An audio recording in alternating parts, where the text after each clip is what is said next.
es un cuento sobre un joven de la ciudad que fue a vivir al campo como parte de sus estudios por una tesis o algo así, y se quedó a vivir en una familia en el campo, en una comunidad. Y él prometió, cuando ya regresaba a la ciudad, prometió que alguna vez, siendo profesional y teniendo dinero, juntaría para enviar los pasajes, sobre todo a un joven de la familia con quien se había hecho muy amigo. Y en efecto, algunos años después, envió el dinero, envió los pasajes, y este jovencito del campo, de esta comunidad, vino a la ciudad para vivir en la casa de este joven. Y ahí nomás, el joven de la ciudad estaba muy entusiasmado por la visita y por llevarle a conocer las calles de la ciudad del mismo modo como el jovencito del campo le había hecho conocer su tierra. Y salieron a la calle, a una avenida muy transitada, donde estaba lleno de gente y tiendas y vehículos y todo. Y mientras caminaban, el joven del campo le dice al de la ciudad, le dice: espera un momento, estoy escuchando a un grillo que está llorando de pena. El joven de la ciudad le dice: estás loco, vamos en medio de esta bulla a escuchar a un grillo llorando de pena, por favor camina nomás. No, espérate, es que está llorando con mucha pena ese grillo, por favor olvídate del grillo y camina. No, le dice, es que ese grillo tiene mucha tristeza. Camina, por favor, de hecho. De manera que el joven del campo ha empezado a caminar contra su voluntad casi. Pero se le ocurrió una idea. Ha metido la mano al bolsillo disimuladamente, en medio de toda la gente. Ha tomado una moneda y la ha dejado caer sobre el piso. Y la moneda ha tintineado. Y toda la gente que estaba transitando, incluido el joven de la ciudad, han volteado tocándose los bolsillos para saber si a ellos se les había caído esa moneda. El chico del campo le dijo: ¿te das cuenta? Ustedes son capaces de escuchar una moneda sonando, pero no son capaces de escuchar a un grillo cuando está llorando de pena. Creo que es importante tomar en cuenta qué nivel de importancia podemos darle a determinadas situaciones que ocurren a nuestro alrededor y que por diversas razones, sean personales, sociales, económicas o lo que fuere, no les damos importancia, no las tomamos en cuenta. Puede estar estallándonos en el rostro esta realidad y ni siquiera pestañeamos. Podemos estar apostando el futuro de nuestros hijos con esto y no somos capaces de sentir la tragedia que se nos viene encima. Podemos haber heredado una enorme capacidad de reflexión, estar vivos a causa de gente que vivió defendiendo la tierra, pero no sabemos honrar esa memoria. Entonces pienso que un punto fundamental de partida es estar dispuestos a escuchar, estar dispuestos a comprender, estar dispuestos por lo menos a abrir la puerta para darnos cuenta que hay una realidad muy concreta en la que nosotros estamos inmersos y que de muchas maneras puede repercutir en nosotros mismos y en el resto de la gente. El caso de Conga, como el caso de toda la minería en el país y en el mundo, es un tema que nos toca de frente, frontalmente, y que no podemos ignorar, porque las repercusiones no solamente son en el campo económico, son en el campo ético, en el campo cultural, en el campo político, sin duda. Nosotros a veces ignoramos la enorme cantidad, el tejido de las conexiones que existen entre la presencia, por ejemplo, de una industria extractiva en nuestra zona, con un simple asalto en la calle o con un crimen en la esquina. No podemos cerrar los ojos a las interrelaciones que hay a partir de determinadas variaciones en los contextos, llámese económicos en este caso. Nunca se preocuparon por Cajamarca, y es raro que ahora se justifique la explotación por ejemplo, con la minería en nombre de nuestro propio desarrollo. Es decir, cuando le interesa a determinadas personas para su propio desarrollo, resulta que tendría que repercutir en nuestro desarrollo cuando antes no se interesaban por nosotros. Es muy interesante en qué momento llegamos a ser valiosas las personas o los pueblos. ¿A nombre de qué razones podemos llegar a ser interesantes nosotros, ¿no? Y lo que puede ocurrir en Cajamarca es solamente una muestra de lo que puede ocurrir en cualquier parte del mundo. Es decir, no somos un pueblo de indios afincado en las alturas de la serranía, sin ningún vínculo con lo que tendría que ser la capital del país o cualquier pueblo de la tierra. Lo que pase con nosotros, como lo que pasa en diversos lugares del mundo, es nuestro problema, es un problema común. Cajamarca, desde el punto de vista oficial, se ubica en el segundo nivel de pobreza extrema en el país. Y eso tiene una concreción. Y la pregunta es si después de 20 años de presencia minera, ¿por qué del cuarto lugar al que habíamos logrado salir entre todo el país, todos los departamentos del país, por qué después de 20 años volvimos a bajar al segundo lugar? ¿Qué pasó? Porque uno pensaría, bueno, se justifica porque después de tanto tiempo ya no hay pobres. Y entre paréntesis habría que preguntarnos de qué clase de pobreza estamos hablando. Entonces hay una evidencia muy concreta que el supuesto avance o desarrollo que generarían las industrias extractivas no necesariamente se sujeta a la realidad. Y además hay una cuestión histórica que muy pocas veces se toma en cuenta. No sé vos, pero yo en lo particular no conozco ningún pueblo del mundo en la historia que haya sobresalido desde el punto de vista económico, cultural, vivencial, como consecuencia de la explotación minera. Yo particularmente no lo conozco. No sé en la historia del planeta qué pueblo existe que pueda apreciarse de ser feliz, de estar con salud y de no tener o de tener resueltas las necesidades básicas y aún algunas comodidades como consecuencia de la explotación minera en su propia tierra. Yo no lo conozco. Lo que trato de decir es que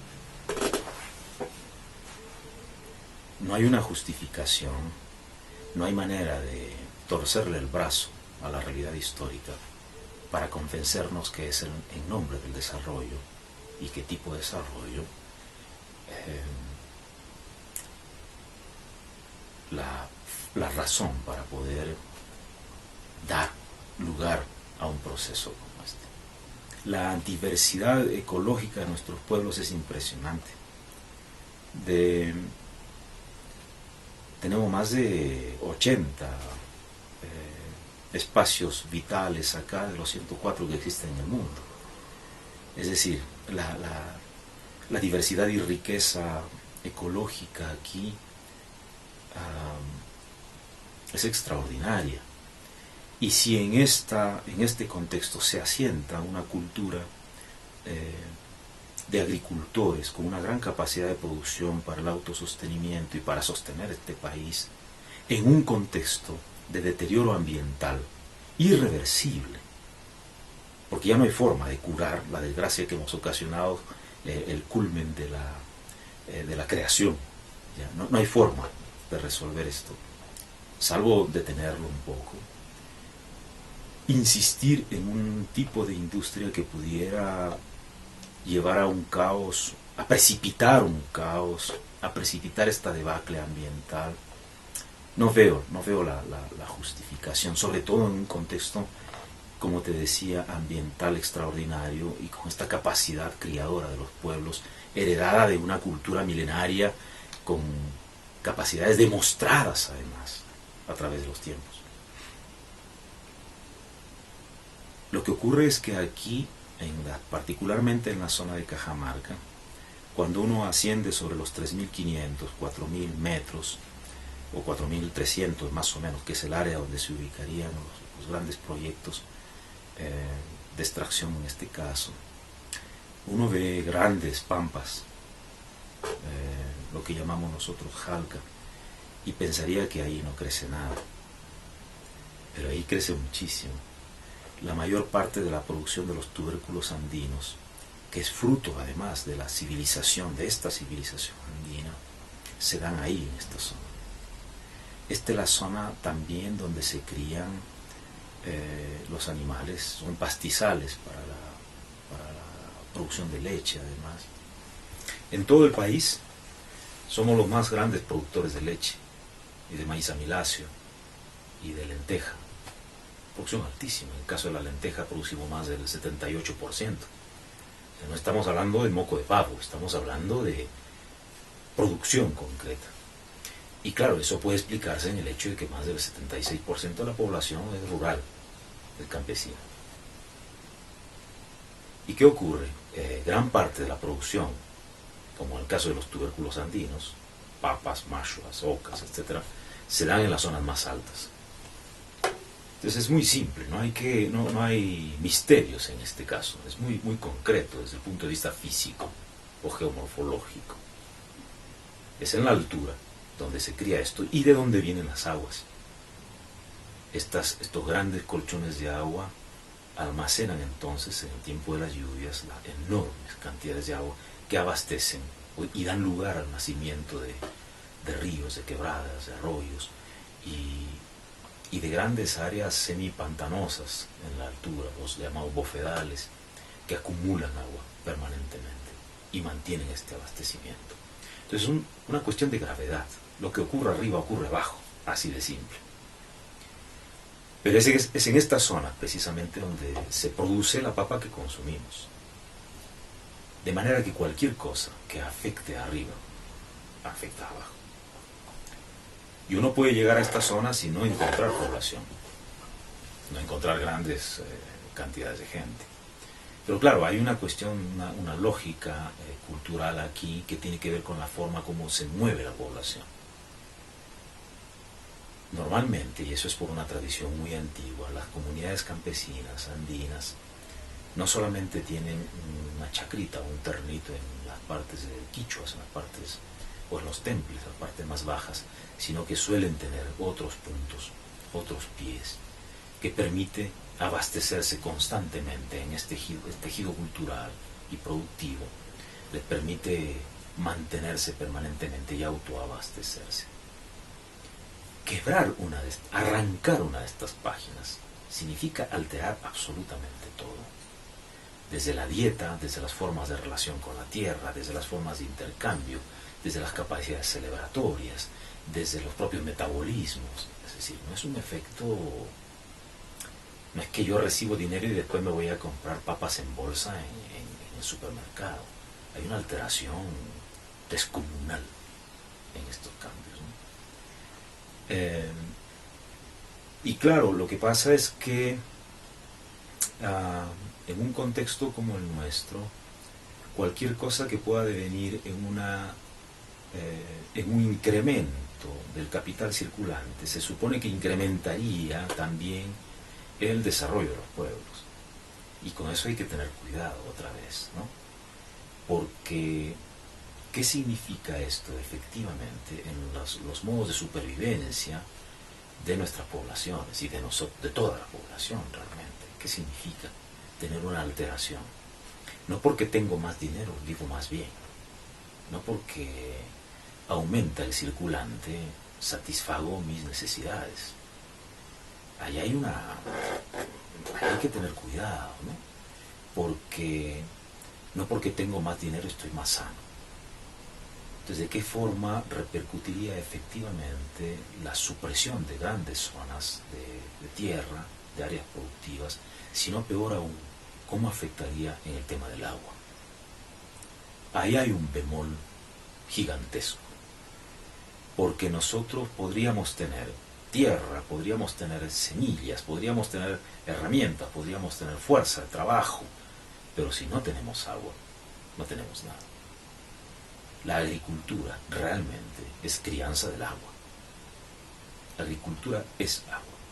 Aunque tenga todos los otros componentes necesarios para la actividad agrícola, no contar con el agua de calidad y de cantidad significa una amenaza real a la producción.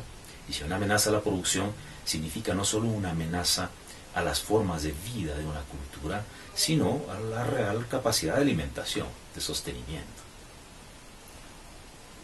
Cuando estamos hablando entonces de estas alteraciones, estamos hablando de alteraciones de agua respecto al tema del agua. Y en el caso particular de este proyecto minero, si la población cajamarquina ha reaccionado con tanta vehemencia, explicable y justificada vehemencia, ha sido porque se ven afectadas durante 2 décadas las fuentes de agua, se ve amenazado el abastecimiento del agua, pero se ve también el riesgo de que colapsen estas zonas, ¿no? En este caso particular estamos hablando de 4, por lo menos 4 grandes lagunas, 4 grandes espacios, 2 convertidos en basurales y 2 que desaparecerían por la propia extracción, ¿no?, que está debajo del mineral. Es decir, es un hecho, no es una amenaza, en este caso es un hecho concreto. Y claro, son fuentes de las que salen un tejido muy grande de arroyos, de ríos, etc., de canales, etc. Ya en el transcurso de estas décadas, de estas 2 últimas décadas, se ha visto amenazado el abastecimiento de agua. Muchas zonas que no tienen agua o que siempre la tuvieron y que ahora a las 8 de la mañana, 9 de la mañana ya no hay agua, ¿no? Eso es un hecho concreto, real. Y uno puede verlo en el paisaje urbano. Nunca veías un tanque de agua en los techos de las casas. Ahora por donde volteas está lleno de tanques de agua, ¿no? Eso es tangible el cambio que ha habido. Y lo que ocurre aquí es que pienso que otra cosa que tiene que ver son las relaciones públicas, de qué manera se han manejado estas cosas. Creo que una de las ofensas mayores es tratar a las comunidades como una manga de ignorantes. Pueblos enteros que durante centurias saben lo que es la relegación y el hambre, ser tratados además como delincuentes porque defienden su tierra, es mucho más que un insulto.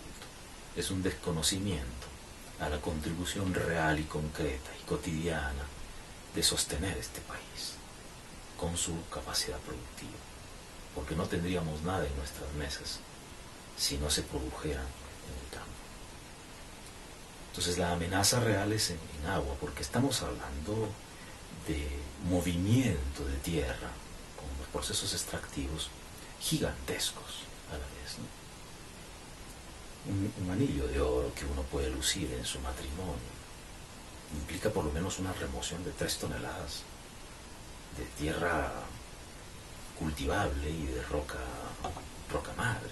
Es una alteración muy concreta, sobre todo cuando el tipo de extracción implica esta forma de alteración también. Y estamos hablando de millones de galones de agua. Lo que ocurre tal vez es que muchas veces en las ciudades, acostumbrados a machucar un botón y ver la luz, o abrir una llave y tener el agua, no nos hace entender qué difícil puede ser para una comunidad en estas alturas abastecerse de agua, y cuidar el agua, y criar el agua. Entonces son alteraciones concretas que generan reacciones concretas. Y como te digo, basados en la experiencia sostenida en estos últimos años, uno ya no puede seguir creyendo en ese tipo de promesas que nunca se cumplen. Hace ya varios años, en el proceso de recojo de la tradición oral, lo que acompaño, me tocaba trabajar el tema de la familia.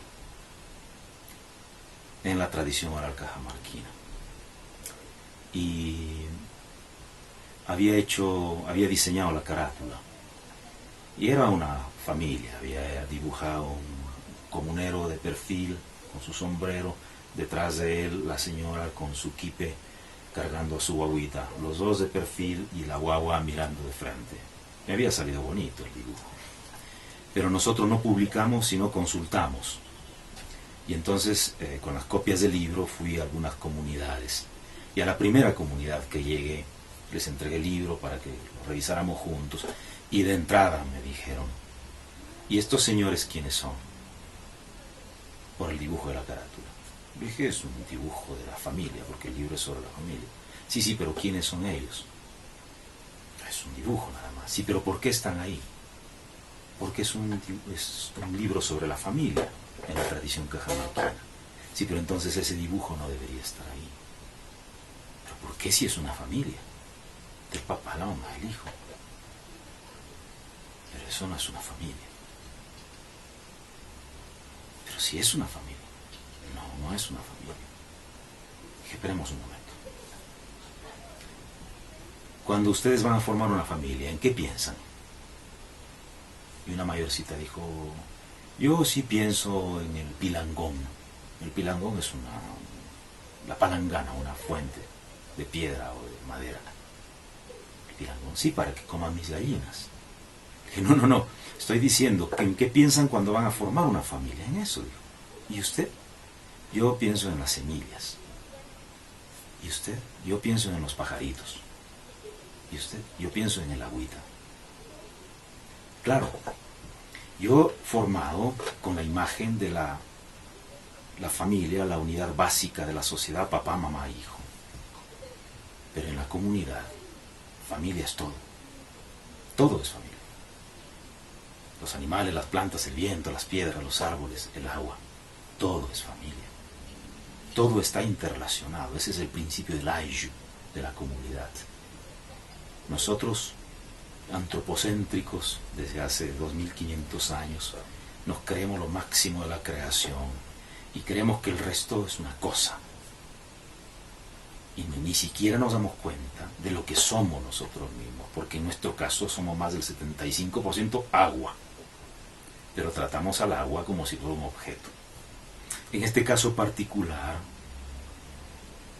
perdemos de vista los increíbles vínculos que tenemos desde una cultura en la que todo está relacionado porque todo tiene vida. Eso es inteligente, eso no es arcaico, eso es superior, eso es un pensamiento elevado, eso no es atrasado. Atrasado es el que cree que tiene la capacidad de someter la tierra. Atrasado es el que no se da cuenta de lo que es, ni siquiera de lo que es. Y peor aún, cuando es verdad, nosotros usamos la palabra familia como sinónimo del entramado de parentesco humano. Pero no hay que olvidar que familia viene de famulus, que significa esclavo. En el latín antiguo y en la sociedad que generó esa lengua, cuando una pareja quería conformarse como familia, tenía que presentar las dotes de esclavo. Y entonces, famulus significa esclavo. Está bien, vino el significante, pero se encontró con otro significado. Nosotros podemos en el campo seguir hablando de familia, pero estamos hablando desde una concepción completamente diferente. Podemos estar hablando la misma lengua, pero estamos hablando de sentidos diametralmente distintos. Ese punto de vista, en el que todo vive y en el que todo está interrelacionado, en el que somos apenas una hebra de un tejido prodigioso, es lo que nos podría ayudar a comprender el rol del agua en nuestras propias vidas. Porque somos agua y tenemos que amar y respetar aquello de lo cual procedemos o aquello que nos hace posibles. Y así se explica por qué, por ejemplo, hasta hoy en las comunidades, aunque está erosionada esa costumbre, todavía se le lleva naranjas y todavía se le lleva ofrendas a los puquios, a los manantiales. ¿Y por qué, por ejemplo, cuando una niña, como solemos contar, por qué una niña cuando hace su primer hilo en su rueca, su primer hilo de lana, va al río y el primer oviquito se lo regala al agua que discurre, se lo regala al río, porque el río, diestro, capaz, ágil, cauchito decimos nosotros, le regala, le devuelve en reciprocidad la capacidad de ser diestra hilando. Esa tejedora, esa niña que ha ofrendado a la destreza del río, se volverá a la vez diestra por el ánimo que le regalará el agua discurriendo. Hay entonces una vivificación constante de esta relación. Y esa forma de ofrendar al agua, de respetar al agua, de considerar al agua, viene porque somos una cultura profundamente conocedora del entorno, pero a la vez extraordinariamente criadora del agua en este caso. Procedemos de sociedades de cultura hidráulica que han experimentado de diversos modos, taladrando con perfección increíble la piedra para poder hacer discurrir el agua, para poder criar de mejor manera el agua, no para someterla, no para conducirla arbitrariamente, sino para conversar con ella. Todos los procesos de observación astronómica que caracterizan esta cultura han estado en estrecha relación con el reconocimiento de las estaciones y la comprensión de las precipitaciones para poder garantizar la producción a través de la tierra. No estoy diciendo que ha sido una cultura interesada en incrementar sus niveles de producción. Estoy diciendo que esta forma de conversación generosa y hábil permitía poder mantener bien a todos, sin las diferencias brutales que tenemos en estos momentos con una sociedad supuestamente civilizada. Entonces estos rituales continúan. Y cuando los comuneros de las comunidades cajamarquinas, afectadas directamente por los procesos de extracción, cuando los comuneros de... Sí, vamos a mirar a ver si cuánto... Sí, podemos seguir. ¿Sí? Sí. Cuando los comuneros defienden, protegen las aguas de las lagunas, no están esgrimiendo un discurso ecologista, no están sustentando una posición política, están ejerciendo una concepción almática, están actuando desde adentro, con una concepción profundamente planetaria, extraordinariamente lúcida. Están defendiendo al mundo, no están reclamando porque son una manga de ignorantes, al contrario, están haciendo ver la sabiduría carnalizada de los pueblos por comprenderse mutuamente con la tierra que habitan. Eso estamos haciendo.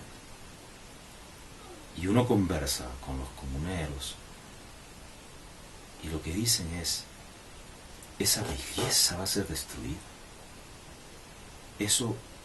Esas fuentes a las cuales nos debemos, vamos a dejar que se mueran. Y después, ¿qué le decimos a nuestros hijos? No solamente es cómo nos reclamarían los ancestros, sino qué le diríamos a los que vienen después. ¿Con qué cara los miramos si ya no hay nada?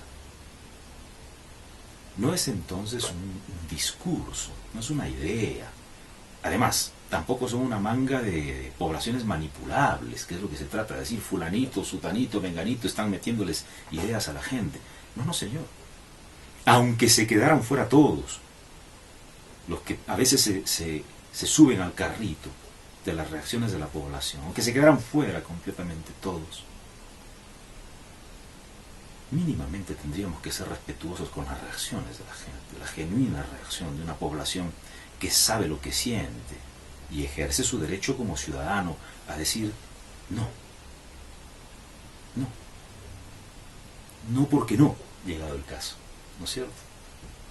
Porque pienso que desde esa perspectiva, si el oro que se extrae diera salud, o alimentar, o se convirtiera en herramientas, o se convirtiera en remedios para la cantidad de desgracias que caen como granizadas permanentemente sobre la población, ayudarían a extraerlo. Ayudarían desde su propia vocación solidaria a extraerlo para poder generar en efecto un desarrollo viable para los pueblos. Me gustaría contarte un cuento. Es sobre un anciano que había sido ya abandonado por sus hijos. Cada uno había salido al pueblo, a la ciudad, se habían convertido en profesionales, cada uno tenía su empleo, su trabajo independiente, cada uno tenía su casa, y se habían olvidado del viejo y de la chacra. Cada uno vivía feliz en su mundo. Y el viejo lloraba cada día, sin saber cómo hacer que sus hijos no se olvidaran, porque además de todo tenían necesidades también.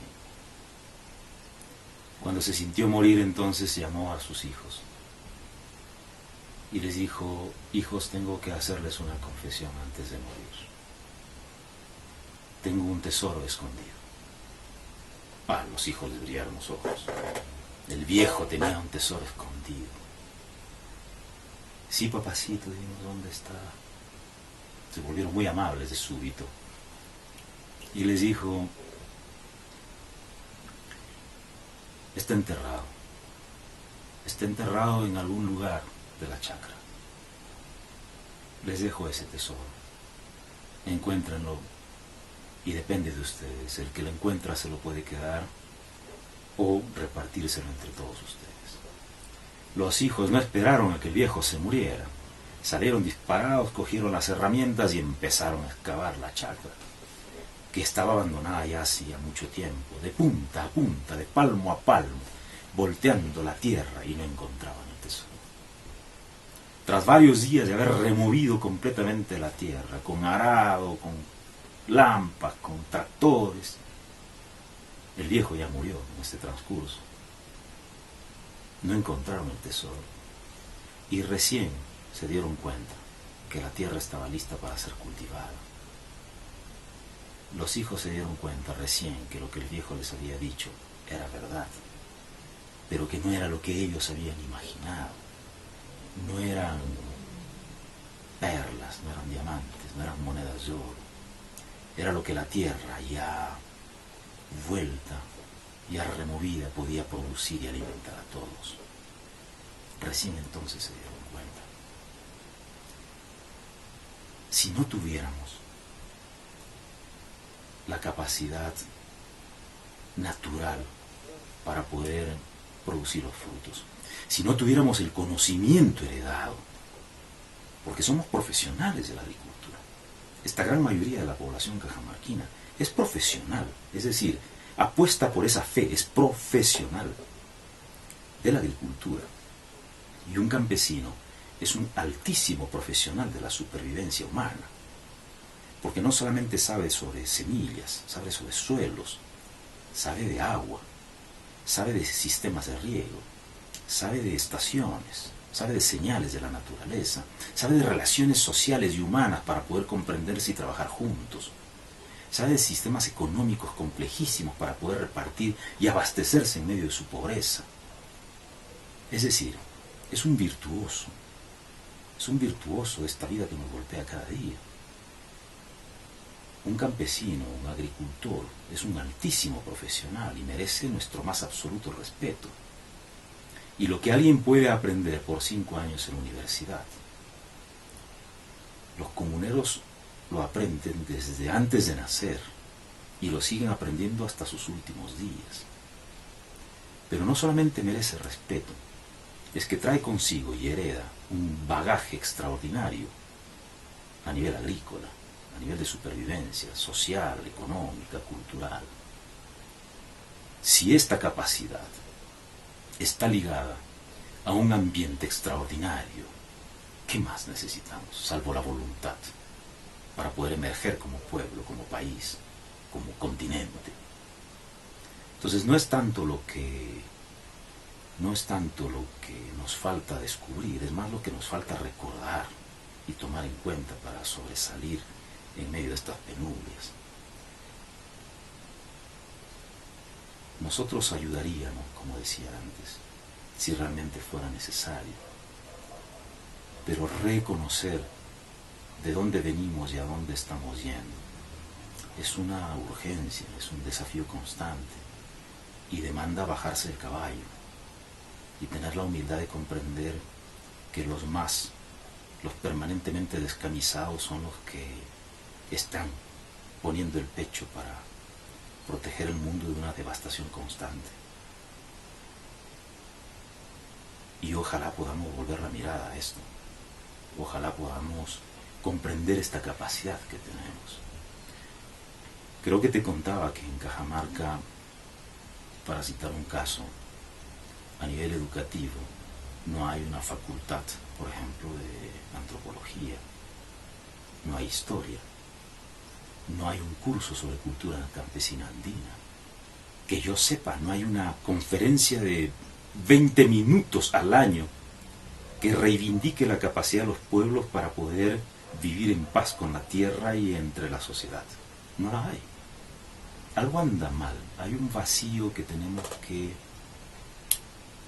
comprender e intentar reescribir.